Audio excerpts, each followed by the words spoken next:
Donc nous sommes dans ce temps de carême, dans ce temps où nous sommes invités à nous rapprocher du Seigneur, à nous convertir, parce que vous savez que le monde a besoin que nous soyons des témoins.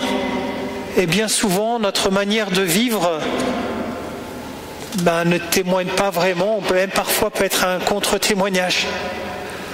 Et c'est vrai que si l'on prend le temps de s'observer soi-même, on peut se dire, oui, il y a encore des choses qui peuvent être un peu améliorées.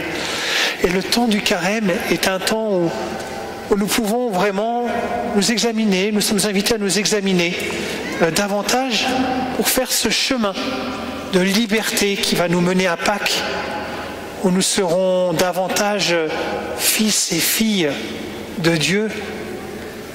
Vous voyez ce chemin d'aujourd'hui où nous avons le Fils par excellence qui sort de son baptême et qui est emmené par l'Esprit Saint au désert. Il va être tenté, mis à l'épreuve.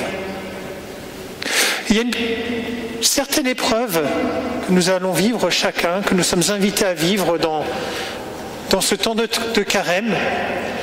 Et l'épreuve, alors parfois il y a des épreuves qui peuvent nous mettre à terre, qui nous détruisent. J'espère que ce n'est pas ce genre d'épreuves que nous sommes invités à vivre.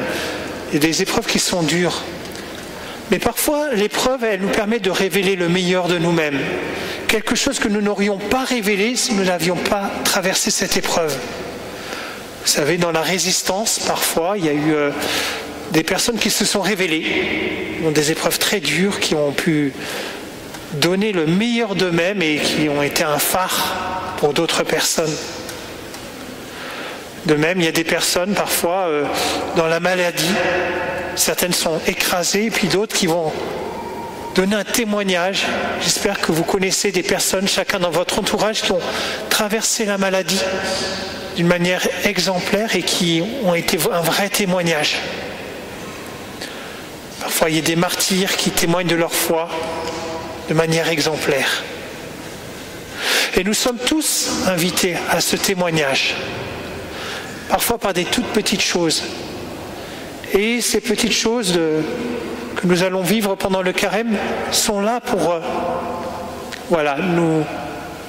nous rapprocher de Dieu, je ne sais pas comment dire, mais c'est des petites choses que nous allons nous donner qui vont nous aider, des petites portes étroites, qui vont nous aider à reprendre la route. On va passer par cette petite porte étroite qui va nous aider à nous recentrer, à bien voir, à bien viser. On va voir le soleil. Alors il y a des épreuves. Les épreuves du Christ, c'est un peu les épreuves que nous pouvons tous traverser. Vous allez dire, non, moi j'ai jamais eu la tentation de transformer du pain, des pierres en pain, encore moins des pierres en vin.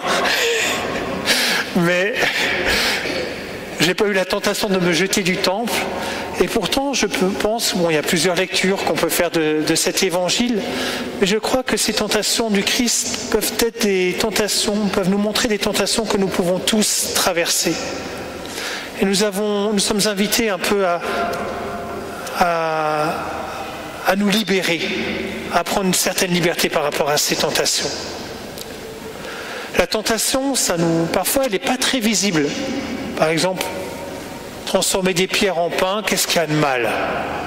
Souvent, dans notre vie, nous croisons des petites tentations. Qu'est-ce que je fais de mal? Mais par des petites choses, petit à petit, l'adversaire nous emmène là où il veut. C'est pareil, la deuxième tentation du Christ, que le Christ soit le roi de l'univers, ce serait pas mal. D'ailleurs, il l'est, mais différemment de ce qu'on peut imaginer. Puis après, dans la dernière tentation, là, c'est vraiment révélé qu'il se jette du haut du temple. Là, on voit vraiment le mal qui s'est dévoilé. Eh bien nous, alors la première tentation, qu'est-ce que c'est que cette première tentation? Comment je la lis? Tout simplement faire que ces pierres deviennent du pain, c'est un peu soumettre les choses, que les choses soient comme je le veux. Vous savez, les enfants, parfois, ils disent « je veux ça, je veux », et il y a le caprice. Mais nous, on peut être un peu pareil, que les choses soient un peu comme je le veux. On va tout faire pour que ce soit comme je le veux. Et le centre, c'est moi, c'est mes désirs. Et je deviens esclave. Oh, je peux parfois m'interdire le chocolat pendant le carême. Le chocolat, c'est pas mal en soi, on est d'accord, c'est même bien, ça remonte le moral. Mais voilà, que tout soit comme je veux, à un moment donné, je suis esclave de mes désirs et il n'y a que moi qui suis au centre. Alors, l'Église, dans sa sagesse, nous propose un petit chemin de jeûne. Je peux me prendre de la distance par rapport à des choses auxquelles je suis attaché. Parfois, ça va être le téléphone. Parfois, ça va être la nouvelle. Vous savez, parfois, des personnes plus âgées vont écouter le journal, les nouvelles, en boucle toute la journée. Mais en ce moment, ça nous plombe le moral. Peut-être ça peut être bien de faire un peu de jeûne. C'est bien d'entendre l'actualité, d'être au courant de ce qui se passe. Mais d'entendre que cela, il y a un moment donné, peut-être qu'on peut sentir au fond de soi que ça ne fait pas que du bien. Peut-être un peu de jeûne de cela, pour s'ouvrir aux autres, à autre chose. Ça fait du bien. À nous de choisir de quoi nous voulons jeûner. Mais c'est important. Donc ça, c'était la première tentation, que les choses soient un peu comme je veux. La deuxième tentation, je la vois quand on voit un peu le Christ qui est envoyé là, un peu plus haut, à voir tous les royaumes de la terre, être roi, mais c'est peut-être la tentation de dominer sur les autres, que les autres fassent un peu ma volonté. Les enfants, ça peut être que les parents, ah je voudrais ça, comme ça, ou même les conjoints, que mon conjoint fasse un peu comme je le veux, ou au travail, où je vais essayer d'imposer ma volonté aux autres. Et là, l'Église nous propose aussi de faire non pas attention à vouloir que je domine sur les autres, mais plutôt à que je fasse attention aux autres. Et là, on peut penser à l'aumône, ceux que personne ne voit, les plus pauvres, ceux que nous oublions, passant devant sans les voir. Ouvrir mon regard à ceux qui m'entourent. Les plus pauvres, ça peut être les plus pauvres dans la rue, à l'école, ça peut être quelqu'un que je ne vois pas, que tout le monde laisse de côté. Ouvrir mon regard, faire l'aumône, donner de mon temps si précieux pour quelqu'un qu'on oublie, pour ma grand-mère qui est dans une maison de retraite bien loin, pourquoi pas l'appeler, mon grand-père, des personnes que je sais seules. L'aumône, ça peut être l'argent, mais pas seulement l'argent. C'est aller voir quelqu'un, rencontrer quelqu'un. Et là, c'est pour la personne et non pas pour moi. Ne pas imposer ma volonté aux autres, mais que je sois attentif à ce que peuvent vivre les autres. Et la troisième tentation, comment je la lis ?